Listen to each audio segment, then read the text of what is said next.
Hey everybody, we're here. Malik and I have reunited to speak about newest release in the DC universe, that being the Birds of Prey and the Fantabulous Emancipation of One Harley Quinn. Got to get the full title out at least once. And yeah, this movie's been a bit of a hot topic in regards to its box office compared to most critics seem to have really enjoyed this one. It's getting a lot of rave reviews. And yeah, this seems in a lot of ways to be sort of a repeat of what happened with Shazam, where a lot of people very much adored that movie. And it wasn't the strongest at the box office. It did fine. And wouldn't you know it, my reaction to both movies in the theaters is kind of similar. I forget exactly how you mentioned about coming out of the theater to Shazam. I'm pretty sure it was similar to mine, but I think we both might have had a similar experience with this movie, where I came out of Shazam going, you know what, that was good. I enjoyed that a lot, and I liked it more on a second viewing once I saw it at home, but with Birds of Prey, it seems much the same case. So it's like I come out of that theater, and I'm like, you know what, that was a good time. Glad I saw it in the theaters once. Not sure if I paid to see it a second time. It's pretty good.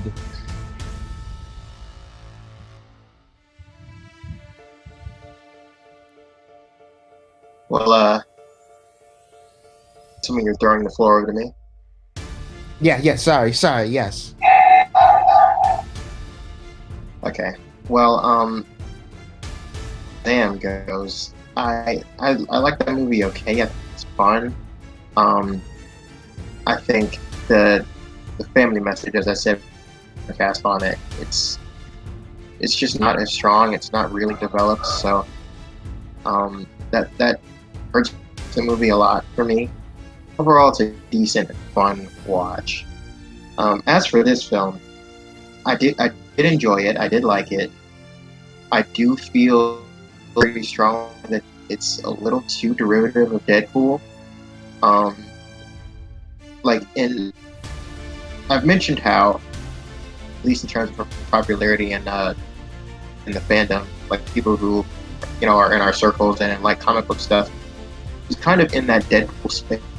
She's very irreverent. She's very rebellious. She does her own thing. At least when she breaks away from Joker, um, and that's a lot of females who are fans like relate to her so much, or at least like her so much because she says and does.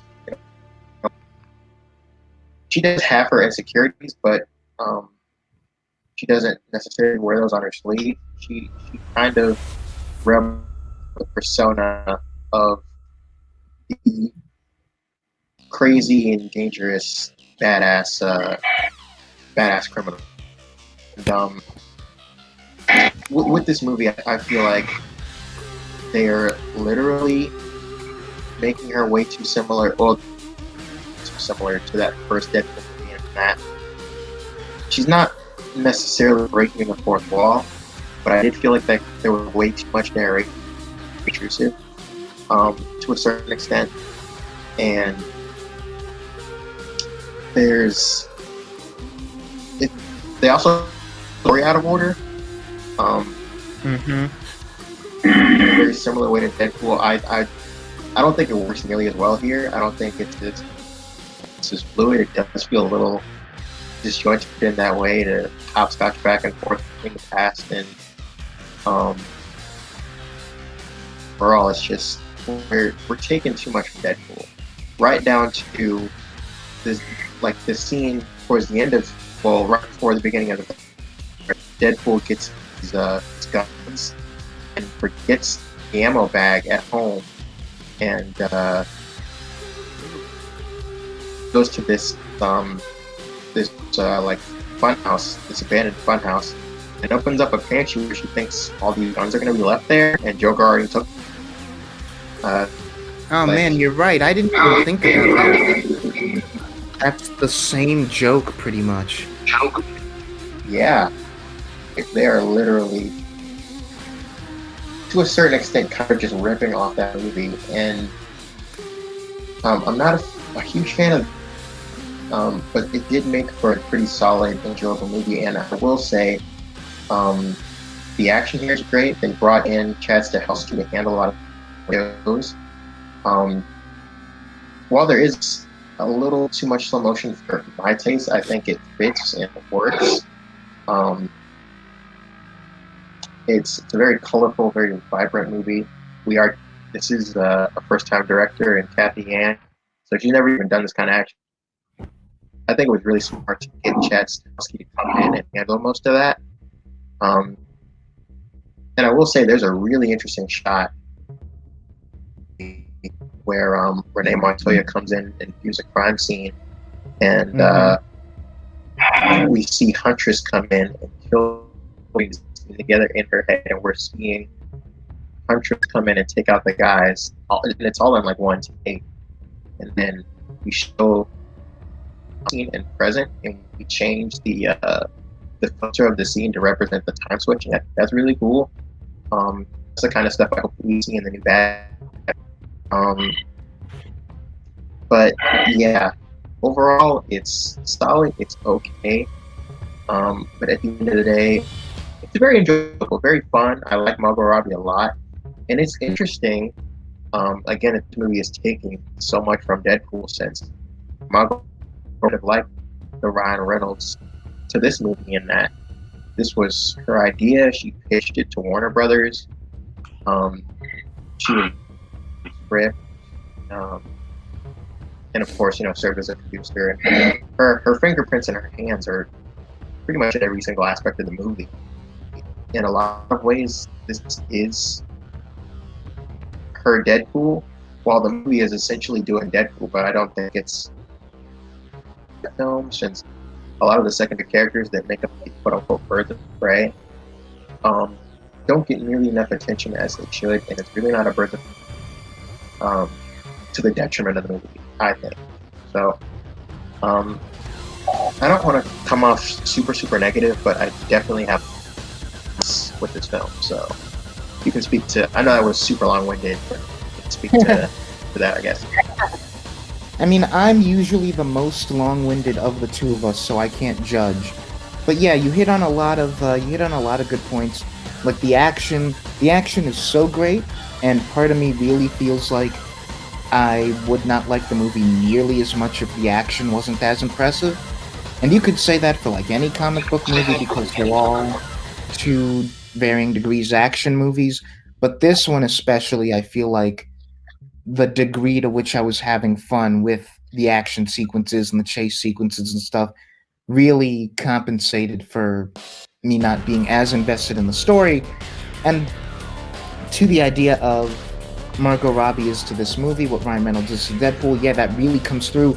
And like, it's so weird how parallel these characters' trajectories have been, where it's like it almost feels like this was inevitable, because for years now we've been, having the discussion of Harley Quinn is basically DC's Deadpool, and I wonder to what degree is it like the fact that these two characters became so similar in other media, like attracted people like Reynolds and Robbie to be as impassioned about them as they are. But like you said, you can definitely feel her influence all over it. And like the thing about Harley Quinn that is also sort of true of Deadpool, but I feel is even more true for this character, and both this movie and the animated series helped me realize this, is that I can totally see what would appeal to an actress like Margot Robbie about this character, because Harley Quinn is a role that like affords you a lot of range, and like I don't think a lot of people, like fans or even sometimes people who write for this character, pick up on that as much, where it's like there's so many different emotional modes to work with, and I think this movie does a great job of exploring that, where it's like Harley Quinn could so easily be what Deadpool often is, even in the movies to a degree where they try to give him a bit of pathos. Deadpool is still fundamentally like a comedic character first, and Harley Quinn is very, very funny, but like there's always this sense of like real human emotion to her, and I can see why an actress would want to be like, let's really focus in on this character because there's so much for me to work with here. And I really think she took advantage of it. It was a great performance. And like so many comic book movies that are like, in a lot of ways, just okay, they can be made like really good by how compelling the central character is. And Harley is a really neat, compelling character in this movie. But you mentioned like the big thing. Well, this thing shares a lot of similarities with Deadpool, and the big thing that I think I agree with you that Deadpool does better is the out of order flashback structure of it all. And like I've been trying to think about why does it work better for Deadpool than this movie, and I think I have a theory, and that's that like cutting from the main action to like flashbacks of what happened before, that works better with Deadpool because that movie is an origin story. And I get the sense watching that movie of like the writers and Ryan Reynolds going, we have like a lot of like backstory and plot to get through, and we don't want the audience to like be squirming in their seats waiting for the guy in the red suit to show up. So let's give them the goods quickly, and then we'll flash back to the important stuff. And so that allows the scenes to be paced out better. So you're not spending like 20, 30 minutes at a time in one location. And in this movie, I don't know, there's like so many Well, Oh, you go first. In the commentary, they talk about that. It's like we tried a version where we did the movie in chronological order. The pacing was just it wasn't there, so they decided to and tell the story out of order, so that, as you said, we're not tapping our foot. So a lot of the issue you have with like a Hulk movie, tapping your foot, waiting to see Hulk show up and destroy stuff. It was a bit of the same thing with this movie, where it's like we're doing his origin. We do it in chronological order, and there's a lot of time that the audience has to sit and wait until they get to see Deadpool doing his thing and like just killing people. We hit the ground running, showing him doing that, and then we can get into his backstory and who he is as a character and all that stuff. So it worked for that movie. This is a very different thing. It's not an origin, which I do appreciate, but the framework of it just feels arbitrary. Like we're doing this just because we can, and in large part because Deadpool did it. Yeah, and like Captain Logan and others have mentioned to the degree of like, oh, it's good to have a crazy flashback structure because it's Harley Quinn, but also just like Deadpool, with very rare exception, that first movie spends almost no time apart from Wade, and this movie is not like that, and this comes into the other big problem with it just as a movie, which is it's called Birds of Prey, and it's not really a Birds of Prey movie, and yet it feels like it so easily could be, where we are giving like different degrees of focus to Cassandra Cain and Renee Montoya, and definitely not Huntress, but Black Canary gets a lot to do, and we spend like full scenes with those characters apart from Harley, where Harley isn't really relevant at that stage. And it feels weird that we're still viewing those things through Harley's perspective of like, I don't have the thing that Captain... Because she's not there for it, and she's not breaking the fourth wall. So yeah, well, no, she is, because she is literally talking. I think that's really weird. Like, she is, in the most literal sense, breaking the fourth wall, in that she is like a narrator talking to the audience.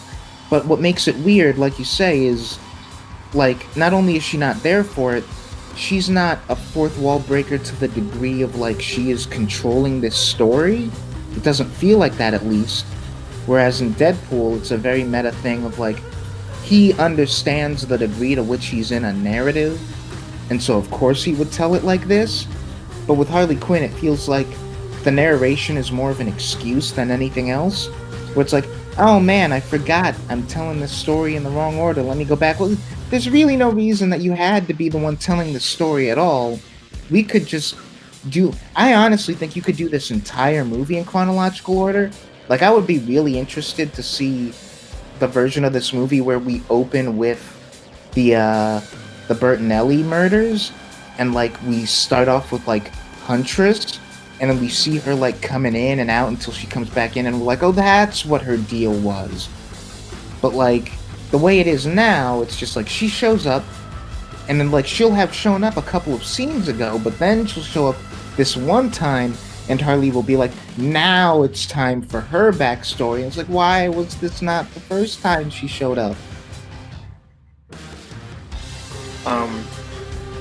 I mean, it's a Birds of Prey movie, really in name only, and the movie wants to hit the ground running with Harley. So Harley really is the main character, which it like Margot Robbie talked in interviews behind the scenes stuff about how the movie's told out of order.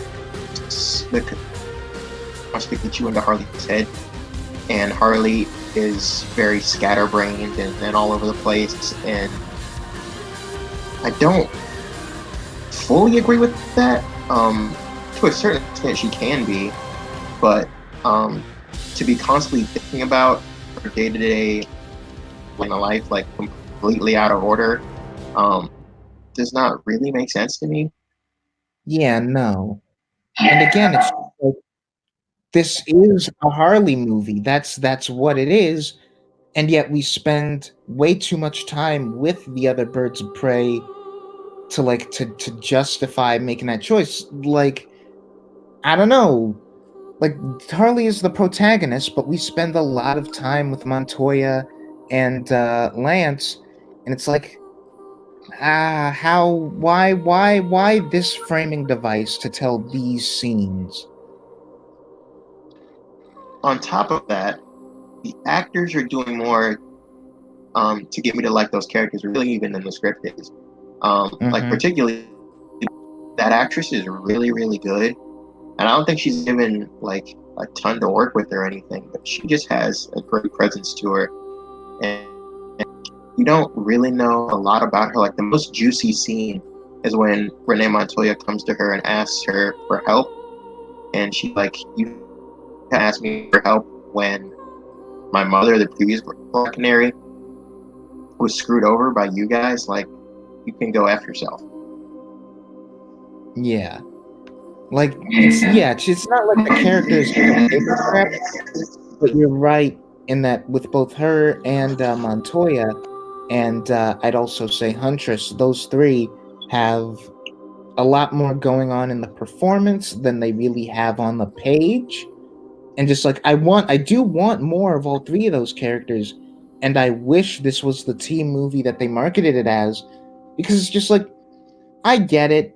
There's a lot of meat in Harley's story, and you should have, like, just because it's a teen movie doesn't mean you should feel pigeonholed into any sort of structure. The filmmakers can tell the story they want. But when we get to the third act and it's only just then, like the last 30 minutes, that they're all in a room together and they're all deciding to work together, I'm like, why why title and market the movie this way? Like, it's not like the Birds of Prey are a household name. What could that like approach to the marketing have possibly netted you?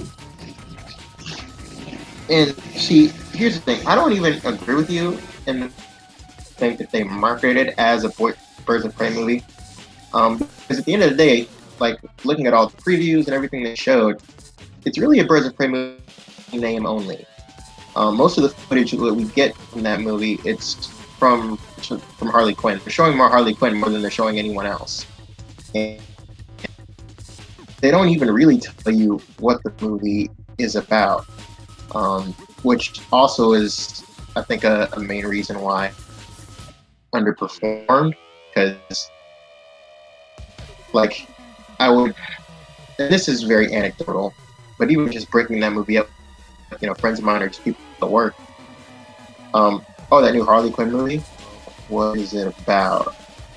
I saw the preview and I didn't really tell anything other than she's Harley Quinn and some stuff is going on and people are shooting at her.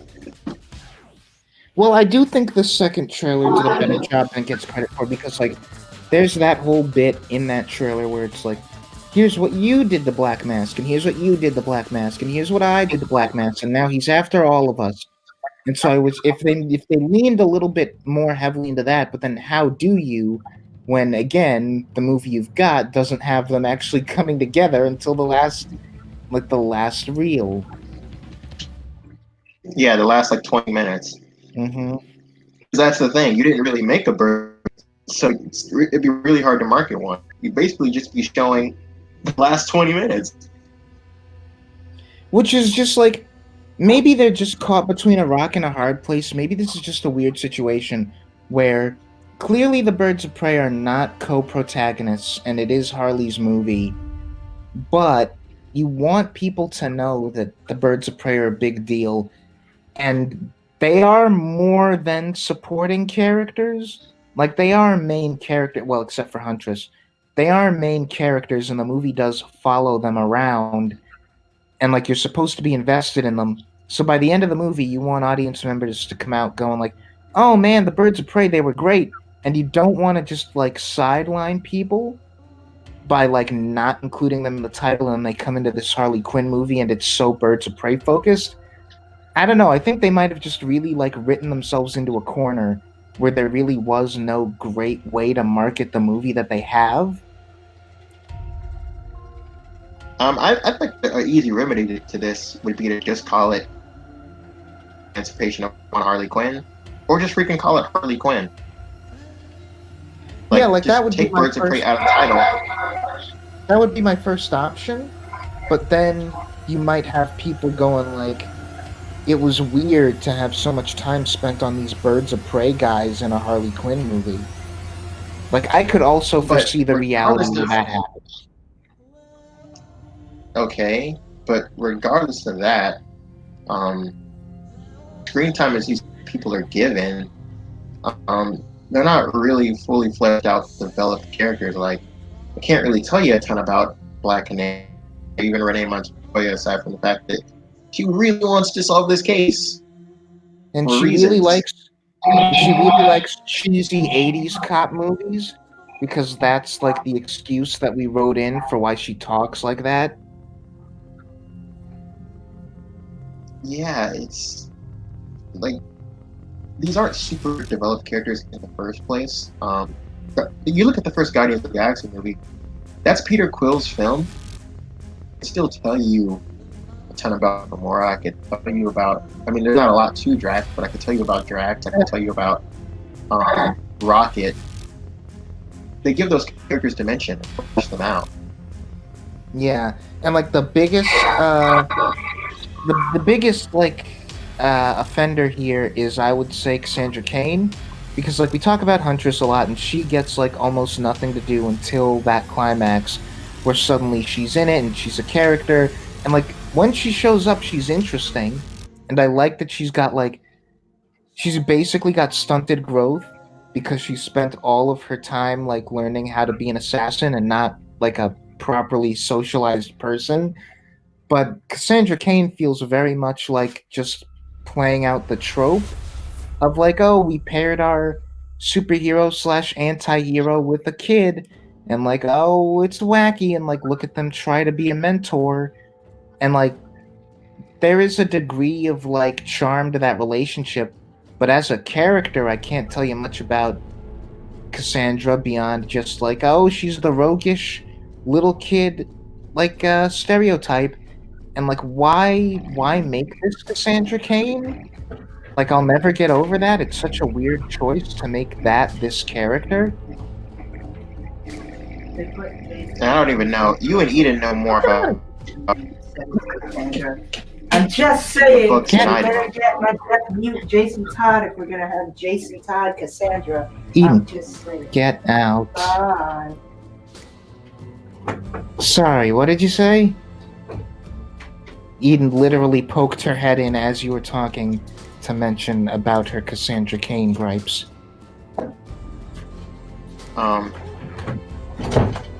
Well, I was just saying that you better than I do, but I mean, I don't even, if I knew that character, I guess I'd be a little miffed. But my main issue is that she's really a character so much as a MacGuffin. Like, she's the person who decided to eat a, and so now Harley Quinn has to babysit her. But we don't really know a lot about her other than she steals stuff and she's rebellious. And and she has a terrible home situation, which we could have predicted. But yeah, she's not super fleshed out either, so I don't really care. The problem with the movie is, as fun as it is, as colorful as it is, it lacks what made Deadpool a genuinely good movie: the investment in the characters and the character growth in the relationships. Like, if you don't buy into his relationship with Vanessa, that movie doesn't work. It's fun and it's a good time, like this is. But at the end of the day, it's not a genuinely good movie. And like, also, dumb nitpick, but that was not a small diamond. Like, she just popped that thing in there and swallowed it like it was nothing. Like, I'm not sure if that's even small enough to go down your whatever. But I'm thinking that, like, it's been a little while and we haven't yet mentioned Black Mask. And it's interesting because I feel like he's kind of what this movie is in a nutshell. Like, also the Harley character, but him especially, where it's like outside of Harley, a lot of the characterization is fairly shallow, and it's relying on a lot of broad ideas, and like it's giving you just enough to get kind of invested in, and then leaving it mainly on the action and the style and the strength of the actresses' performances to carry you through the rest of it. Black Mask is kind of sort of that same deal, where characterization-wise, he's not very deep at all, but like... He's chewing up every scene he's in. Yeah, Ewan McGregor is clearly loving it, and like he's got style, and just... like, he's just fun to watch, and, like, that will carry you through a movie. And it's, like, it's kind of ironic that he's really not the strongest villain around, and yet I think he is the strongest villain that we've had in a DC movie recently. Like, maybe... Like thinking through all of them, I can't really think of any particularly strong DCEU villains. Like, I like Orm fine, and I like Zod fine, but, like, none of them are, like, compelling to watch in the way that this guy is. Mm-hmm. And yet, even with that said, he's still not the most well-defined character. That's true. I do want to mention the basic premise, like the inciting incident. I think it's really interesting that like everyone knows, because like this is like the Harley Quinn show too. Like everyone knows about Harley and Joker's breakup, or not exactly. Some people do, some people don't. She goes to try to get some henchmen from this like henchman agency. And they're like, "Oh, you're not actually with Joker anymore? Broken up? Yeah, we're not gonna give you any villains. Sorry, but if you get back with Joker, our door was open." With this movie, she was kind of able to do whatever she wanted because everyone was so terrified of Joker and they didn't want to cross him and doing anything to Harley. So she could kind of say whatever she wanted, do whatever she wanted to the crime. Often the crime in Gotham, and they really couldn't touch her because they did not want to suffer Joker's wrath. But about that aspect of it, and she immediately kind of tells the world, "Yeah, I'm not really with him anymore," by blowing up where she first became Harley Quinn. And now every criminal in Gotham is after her. I really like that idea. I don't think they explore it really enough though, because of this movie, she's been broken up with Joker for a while. I don't think it's been like a year or anything, but it's been a solid amount of time, and she's still, being really rude to people. She breaks the legs of Black Mask's driver, which is not something just anyone could have gotten away with. Like any like regular Joe Schmo, he would have been dead. He wouldn't even made it out of the club. But because it's because it's Joker's girlfriend, no one's going to touch her. She's still operating like she's with Joker, even though she's not. She's not even thinking about, that aspect of their relationship in terms of basically being like bulletproof from the criminal world. No one's going to fire on her. But Well, yeah, there was a lot of like wasted potential there. Like she doesn't really talk about how she was treating people, Joker, and the consequences of that. Now that she's basically told everyone I'm not with Joker anymore. yeah, that would have been interesting, tying into the idea of like near the end when Cassandra's like, you sold me out, and she's like, I'm sorry, kid. I guess I'm just a terrible person, I suppose. It's like it would have been nice to have part of her like character arc in this movie be realizing like that while she is still a villain, it's not really in her best interest to just constantly say screw you to other people. And like it shouldn't just be because my protection is gone. It should just be because like, it's not great to do that.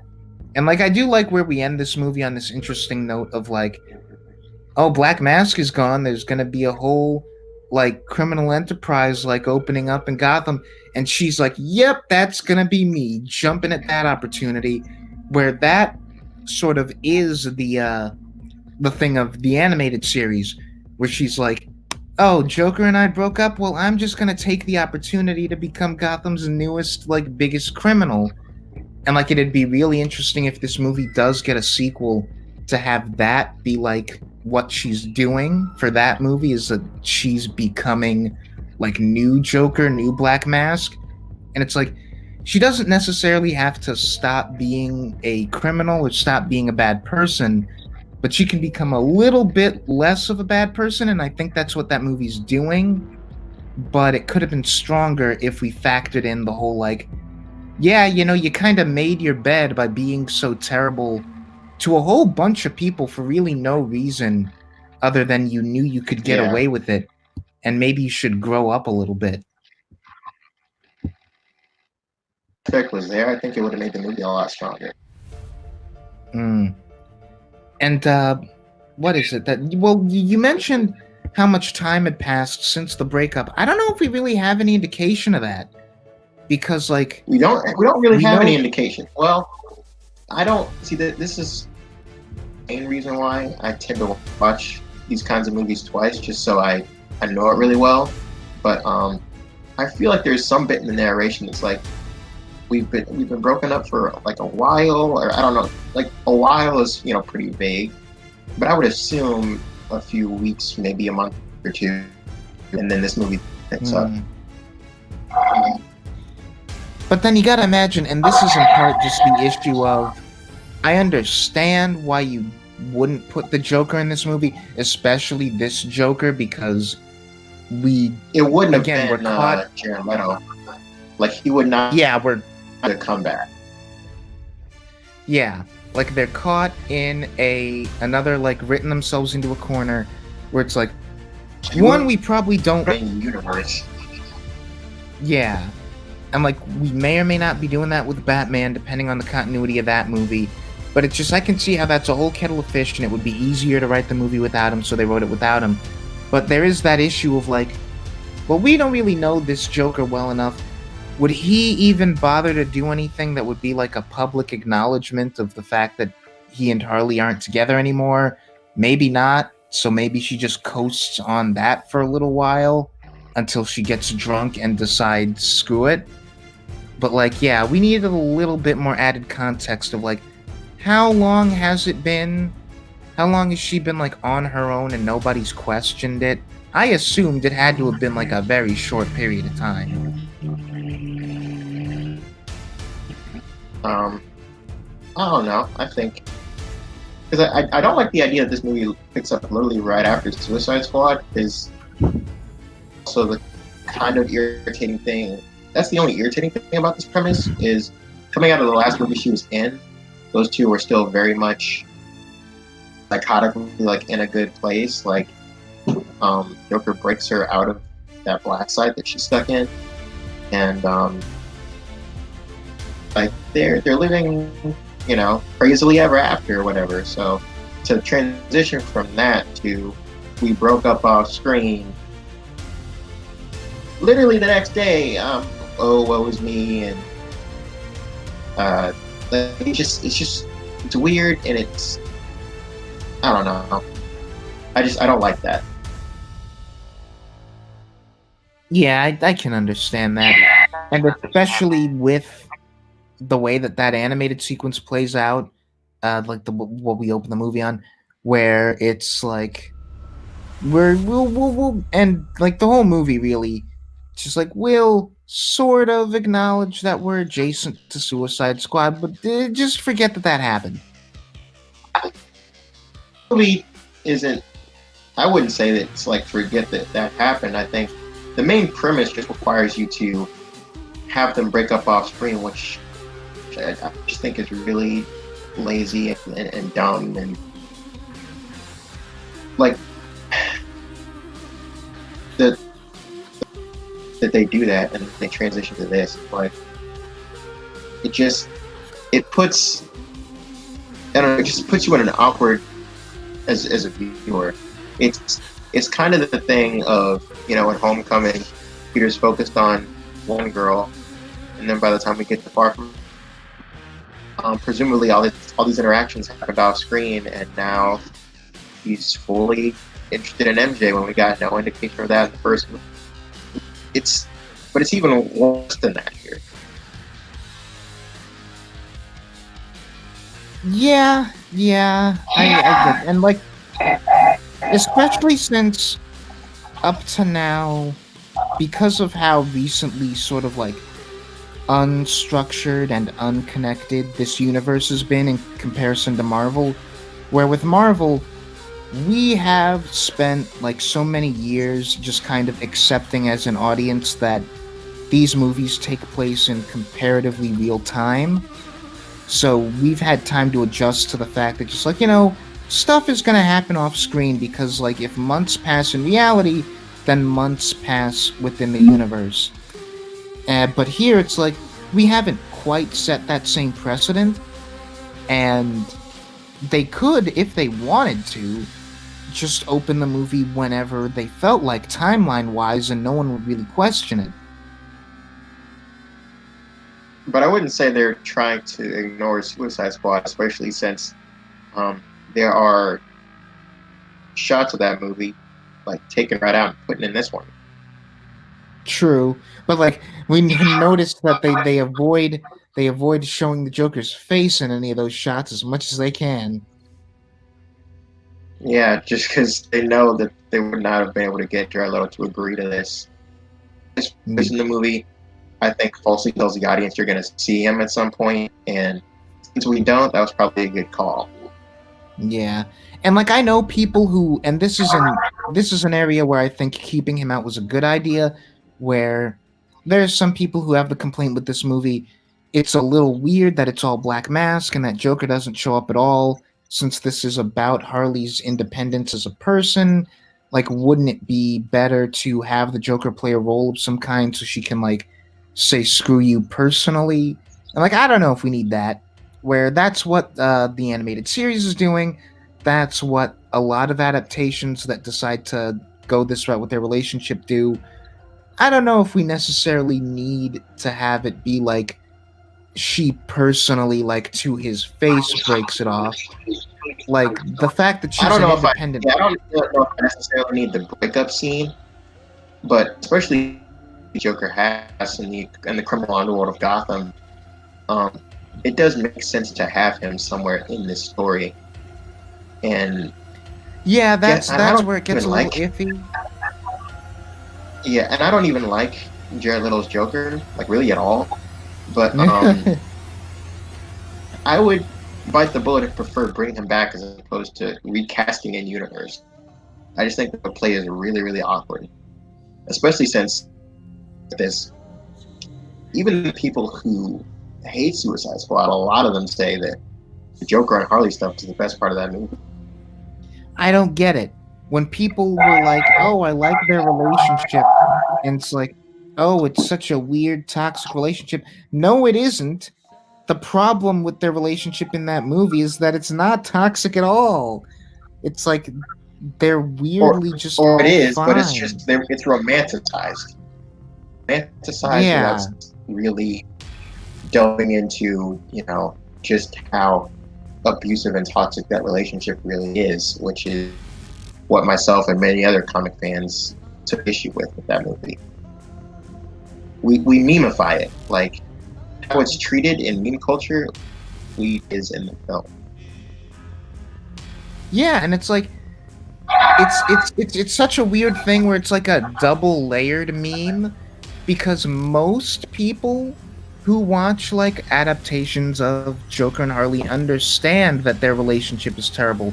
Like very rarely will you see anyone in real life who like looks at a version of the Joker and Harley and goes, "Oh yeah, that's relationship goals." And so like we memify like an ironic, almost non-existent fan reception of a thing, and then here you have like a major movie in Suicide Squad that just kind of does it. It just does the meme straight with like seemingly no self-awareness. It's really odd. It's strange as all get out. But this movie, at the very least, it's better. It's more coherent. Into my intelligence, it's just a not as good Deadpool remake. Yeah. And like it's such a shame because I know that a lot of people who I follow who are like super into this movie, they like it just because it's nice as usual to have sort of, a sense of variety in the genre. And this movie definitely Beyond Deadpool, it definitely has like a unique aesthetic to it. It's by virtue of being so like female centered and having so many like female voices behind it, you can tell there's sort of a particular approach to the style that you don't see in a lot of more movies that are like implicitly masculine. And I think that's interesting. And like I do totally get the people who are just like, this is, even if the story isn't great, like visually and just like tone wise, I'm super into it. Like, yeah, I'm into those things too. It's just those will carry me through the viewing experience. But once I leave the theater, I start to think about like, well, okay, why did we make this choice? And like I say that, but like even sitting down with the movie, I was asking myself, why are we doing the flashbacks thing? Like that never felt necessary to me, even watching the movie. Yeah. I felt like I was watching in large Pool remake, and it's not even an origin movie, but they're telling the story out of sequence and trying to be just so hard to be just like that movie.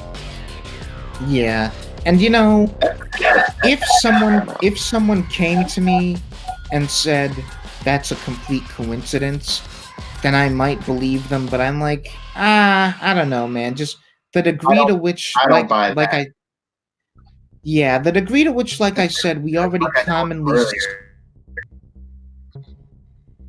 Sorry, what were you saying? Sorry, I was just gonna say, like I told you earlier, they even go as far as to the third act where her ammo's missing, all her guns are missing. Yeah, and it's like they straight up out of that movie. Like I don't buy that they weren't looking at Deadpool at all. And she also has an older person of color who like lets them stay in their house or their like establishment. I was gonna mention that too.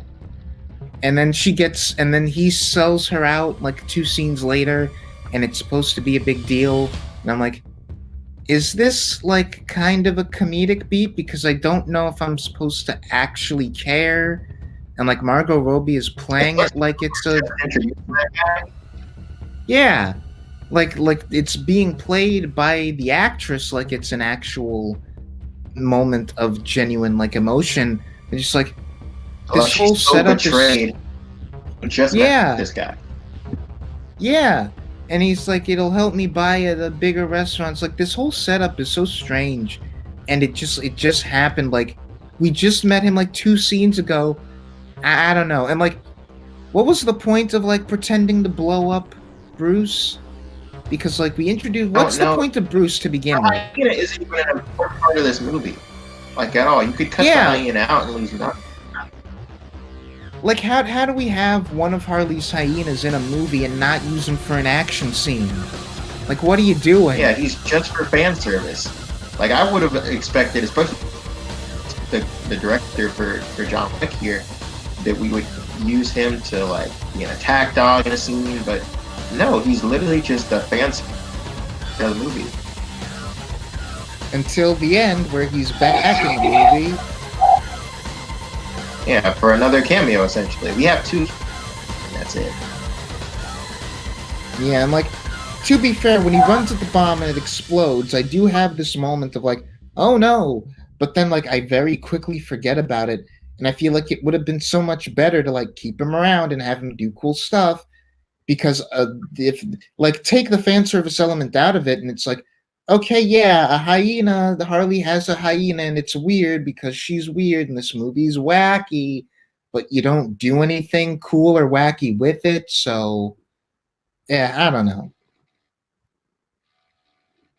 Yeah, especially when, there's scenes like she acts so betrayed that the Asian guy sold her out. It's like we just really met this guy. We're kind of told what their relationship is. We don't actually really get to see any of it, and it's really weak. It's asking the audience to care when you didn't do the legwork. Yeah. Like I don't know, because this feels almost like kind of a, and like I want to preface by saying like neither of us think this is a bad movie, but just to use this turn of phrase, yeah, no, and like to use this turn of phrase, it feels like a death by 1,000 cuts, where it's like with a lot of movies that I do think are bad or that I think have like a fatal flaw, I could say do this big thing and it would probably make it a lot better. Here I feel like it's a lot of little things, where it's like the biggest issue is the structure and the fact that it's not a Birds of Prey thing, where it's like pick one. Like you can have it be a Harley Quinn and Birds of Prey movie, and it seems like you kind of almost want it to be that, but primarily you just want it to be a Harley Quinn movie. So like give the other Birds of Prey a couple of more scenes, have them come together as a team earlier in the movie, give them all more meat to chew on character-wise, but then you've also still, like, that problem aside, got a lot of other little things that start to pile up, and it's like, I don't want to say just rewrite the whole movie because it's not like it's unsalvageable garbage, but there's a lot of issues here that I think go back to just not fully having a cohesive idea of what you're doing with the story.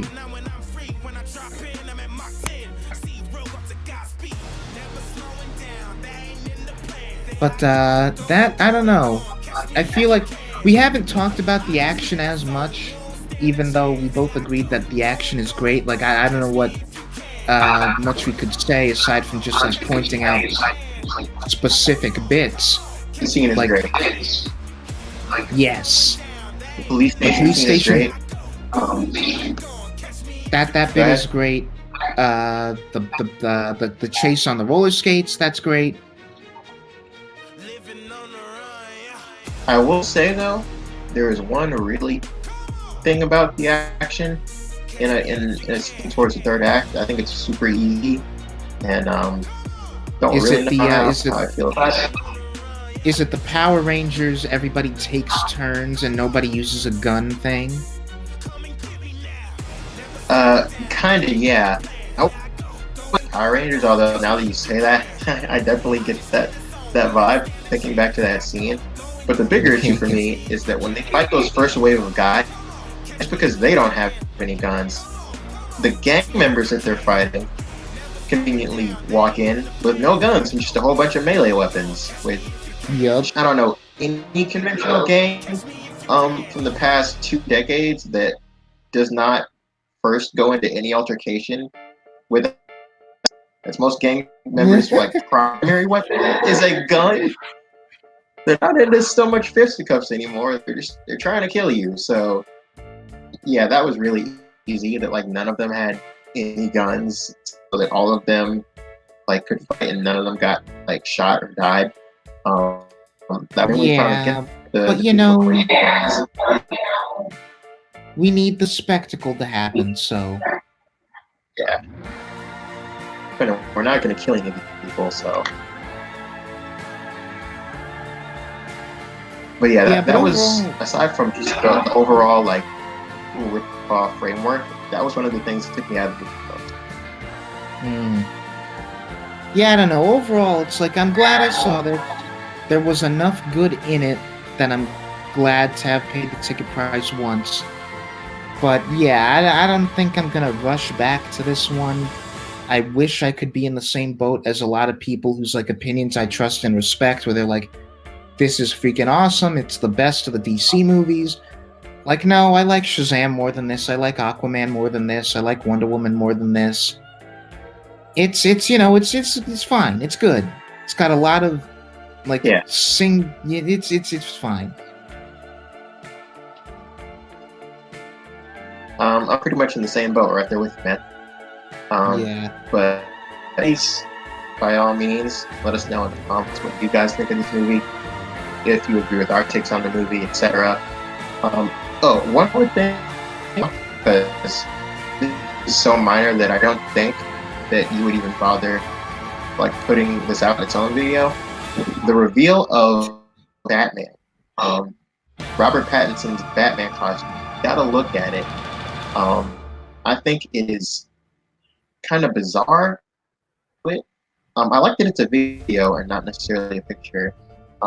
Actually, I keep going back and forth on that ever since I saw it. Part of me wishes it showed a picture. The other part of me likes the, changing it up, doing something different, and doing it with a video release. Same time, though, oversaturating the red filter was not a smart choice. I don't think. I do like the theme, but I like that Michael Giacchino's score for the movie that he's developing is in the video. Using that red filter might be a good choice. It reminded everyone of Daredevil, which is why Daredevil was trending right along with Batman when the news was out. I agree. Filter over it. The filter was a weird choice. The score I'll need to hear more of before I firmly come down one way or the other on it.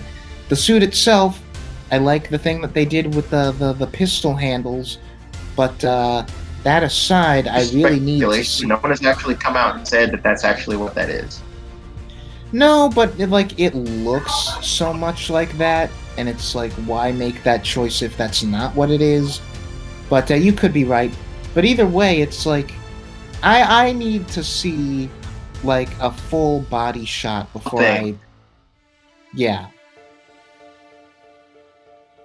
I do like that option for the main bat symbol chest plate, that it's not actually a bat, it's just the shape of a bat. I think that's cool.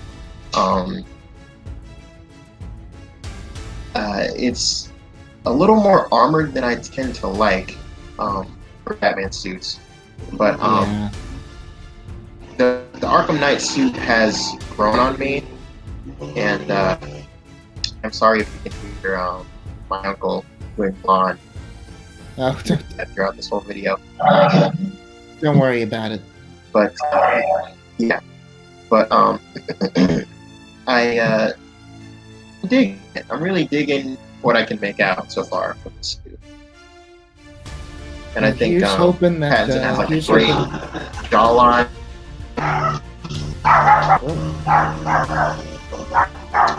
Jesus Christ, that's loud.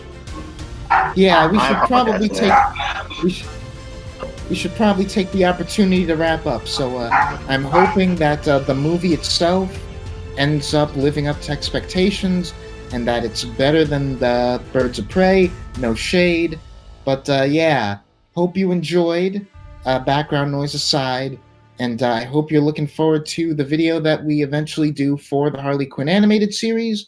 And that said, let's sign off. So good day. See you next time.